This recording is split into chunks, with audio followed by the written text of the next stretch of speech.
சென்னைக்கு அருகே அச்சுறுத்திக் கொண்டிருந்த டிட்வா புயல் ஆழ்ந்த காற்றழுத்த தாழ்வு மண்டலமாக வலுவிழந்ததால் சென்னைக்கான ஆபத்து நீங்கியது.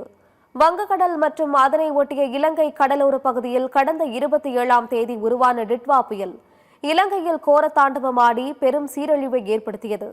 தமிழகத்தை நோக்கி நகர்ந்து வந்த டிட்வா புயலால் சென்னைக்கும் ஆபத்து நேரிடுமோ என்ற பீதி மக்கள் மத்தியில் இருந்தது. இந்த நிலையில் டிட்வா புயல் ஆழ்ந்த காற்றழுத்த தாழ்வு மண்டலமாக வலுவிழந்ததாக வானிலை ஆய்வு மையம் அறிவித்துள்ளது. தென்மேற்கு வங்கக்கடல் அதனை ஒட்டிய வட தமிழக கடற்கரைகளில் நிலவிய டிட்வா புயல் நேற்று இரவு ஆழ்ந்த காற்றழுத்த தாழ்வு மண்டலமாக வலுவிழந்தது.